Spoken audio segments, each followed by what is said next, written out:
మెదక్ జిల్లా కలెక్టర్ రాహుల్ రాజ్ ఆకస్మికంగా తనిఖీ చేశారు.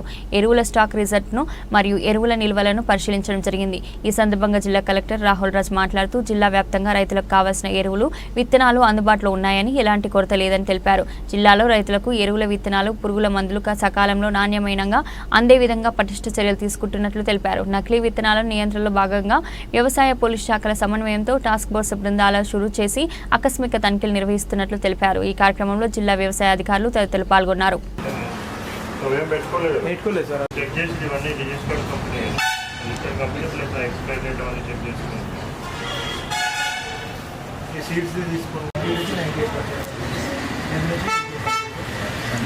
ఓన్లీ ఈ సీజన్కి మనకు ఈ సీజన్కి సార్. నెక్స్ట్ ఇప్పుడు పాత సీజన్ ఏం పెట్టుకోలేదు, లేవు కదా. మాన్సూన్ స్టార్ట్ అయిపోయింది కదా, మరి ఇప్పుడు ఎట్లా? ఇప్పుడు సీజన్ ముందు జరిగింది కదా, 10 రోజులు ముందు జరిగింది కదా, మన రైతులకి ఏమైనా అవగాహన వచ్చింది. ఇప్పుడు ఏ ముందు జరిగిందంటే రబీ కూడా ముందు జరుగుతుంది. అదే టైం లేదు సార్, ముందు జరిగిన కూడా ఇప్పుడు సార్, ఎందుకంటే వాళ్ళు బాగున్నాయి. చెక్ చేస్తున్నాను మేము సార్.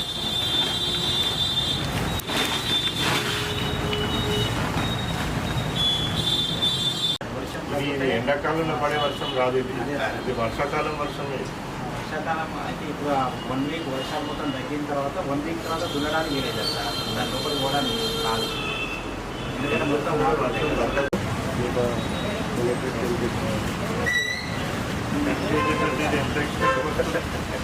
నియర్లీ ½ ఎకర్కి వస్తుంది సార్. వాళ్ళు 2 పూసలు వేసుకుని కొంచెం 30 గుంటల దాకా కూడా గుండాక రావచ్చు. ½ ఎకర్కి వస్తుంది. 40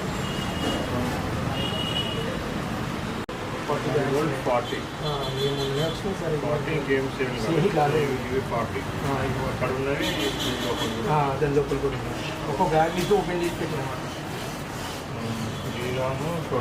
20 బ్యాగ్స్. ఇది కూడా మంచి కంపెనీ. ఇదంతా ఒకటే కంపెనీ సార్, వెరైటీలు వేరు. అదే ఇప్పుడు మెయిన్ ఇవే ఉంది. ఎంత ఉన్నాయి అవి 50 సార్. ఎస్పెషల్లీ మన మెదక్ జిల్లాలో ఫర్టిలైజర్ షాప్స్ కానివ్వండి, అదేవిధంగా ఈ పెస్టిసైడ్ షాప్స్ కానివ్వండి, సీడ్ షాప్స్ కానివ్వండి, సో వీటికన్నిటికి సంబంధించి కూడా మనం ఒక టాస్క్ ఫోర్స్ వేయడం జరిగింది. అగ్రికల్చర్ డిపార్ట్మెంట్, పోలీస్ డిపార్ట్మెంట్తో కలిపి ఒక combined joint task force teams వేయడం జరిగింది. ఈ task force teams sudden inspections కింద సో ఈ సీడ్స్, విత్తనాల షాప్స్ ఏవైతే ఉన్నాయో వీటన్నిటిని కూడా ఇన్స్పెక్షన్ చేయడం జరుగుతుంది. మరి ఏవైతే మనకి within manufacturing date, expiry date లోపల అమ్మాల్సిన అవసరం ఉంటుంది. అదేవిధంగా నకిలీ విత్తనాలు ఎవరైనా అమ్మినట్టయితే వాళ్ళ మీద కఠినమైన చర్యలు, ఇంకా అవసరమైతే ఎవరైనా హ్యాబిచువల్ ఒఫెండర్స్ ఉంటే వాళ్ళ మీద పీడీ యాక్ట్ కూడా పెట్టడం జరుగుతుందని ఇంతకుముందే మనం అందరినీ కూడా హెచ్చరించడం జరిగింది. మరి ఈరోజు చేగుంటల ఒక షాప్ విజిట్ చేసి చూసినట్టయితే కూడా ఇక్కడ అన్నీ కూడా గవర్నమెంట్ అప్రూవ్డ్ కంపెనీస్ ద్వారా సేల్ చేస్తున్న సీడ్స్ మాత్రమే ఇక్కడ అవైలబుల్ ఉన్నాయి. పెస్టిసైడ్స్, అదేవిధంగా ఫర్టిలైజర్స్ కూడా అవైలబుల్ ఉన్నాయి. సో అన్నీ కూడా మన అగ్రికల్చర్ డిపార్ట్మెంట్ వాళ్ళు చెక్ చేస్తున్నారు, నేను కూడా ఇప్పుడు చెక్ చేసినాను.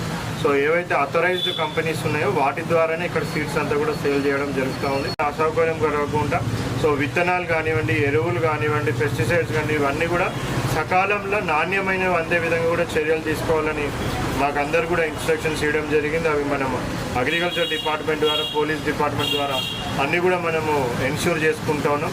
రైతులందరూ కూడా, మెదక్ జిల్లా రైతులకు అందరూ కూడా విజ్ఞప్తి ఏంటి అంటే, సో అథరైజ్డ్ డీలర్స్ ద్వారానే మీరు సీడ్స్ పర్చేస్ చేయాలా. సో మిడిల్ మ్యాన్ వాళ్ళని ఎవరిని కూడా నమ్మి మోసపోవద్దు. కాటన్ సీడ్స్ కూడా మనకి అవైలబుల్ ఉన్నాయి. సో ఆ కాటన్ సీడ్స్లో కూడా మనకి herbicide tolerant variety of cotton అది గవర్నమెంట్ బ్యాన్ చేస్తుంది కాబట్టి అటువంటివి ఏవైతే మనం అథరైజ్ చేయలేని ఉంటాయో అటువంటి హెర్బిసైడ్ టాలరెంట్ కాటన్ వెరైటీస్ మనకి ఆందోళన కాన్స్టిట్యున్సీలో కొన్ని ఉన్నాయి. అటువంటివి ఎవరు కూడా వాడొద్దు. సో నాణ్యమైన విత్తనాలే వాడాలి అనేసి కూడా రైతులందరూ కూడా విజ్ఞప్తి చేస్తూ ఉన్నాం. ప్రజలందరూ కూడా సౌకర్యార్థము అగ్రికల్చర్ డిపార్ట్మెంట్ అన్ని చర్యలు కూడా తీసుకుంటుందని కూడా హామీ ఇస్తాం. Thank you. వ్యాప్తంగా కూడా టాస్క్ ఫోర్స్ టీమ్స్ అన్నీ కూడా ఇన్స్పెక్షన్ చేసి ఎక్కడ కూడా నకిలీ విత్తనాలు అనేటివి లేకుండా మన జిల్లాల రైతులకంతా కూడా అసలు సిసలైన మంచి నాణ్యమైన విత్తనాలు అవైలబుల్గా పెట్టడం జరుగుతుంది. ఇప్పుడు సీజన్ మనకి తొందరగా వస్తూ ఉంది కాబట్టి ఎస్పెషల్లీ గ్రీన్ మాన్యూర్, పచ్చి రొట్టె విత్తనాల ఎరువులు అవి ఏవైతే ఉంటాయో అవి చాలా అవసరం ఉంటుంది ఆ గ్రీన్ మాన్యూర్. సో అవి కూడా మనకి ఎంతైతే అవసరం ఉంటుందో వాటిని పెట్టడం జరిగింది. ఆల్రెడీ మన డిస్ట్రిక్ట్కి సప్లై అనేది స్టార్ట్ అయింది. సో వాటిని కూడా ఈ వీక్లో మ్యాక్సిమం అవన్నీ కూడా తెప్పించి రైతులకు కూడా ఎక్కడ ఇబ్బంది లేకుండా ఎక్కడెక్కడైతే మనకు సోవింగ్ సీజన్ తొందరగా స్టార్ట్ అవుతుందో ఆ మండల్స్లలో మనం ఫస్ట్ ప్లేస్ చేయడం జరిగింది. ఆ మండల్స్లలో కూడా ఈ గ్రీన్ మాన్యూర్ సీడ్స్, సో ఏవైతే ఆ పచ్చి రొట్టె విత్తనాలు ఉంటాయో అవన్నీ కూడా అవైలబుల్ పెట్టి మరి రైతులకు ఎక్కడ కూడా ఇబ్బంది కలగకుండా సో అన్ని ఏర్పాట్లు కూడా ఈ సీజన్కి చేయడం జరుగుతూ ఉంది. నేను ఆనరబుల్ ముఖ్యమంత్రి గారు కూడా వీడియో కాన్ఫరెన్స్ కలెక్టర్లందరితో కూడా తీసుకొని నకిలీ విత్తనాల మీద అప్రమత్తంగా ఉండాలి, వాళ్ళ మీద చర్యలు కూడా ఎవరైనా నకిలీ విత్తనాలు చేసినవి తీసుకోమని కూడా ఆదేశాలు ఇవ్వడం జరిగింది.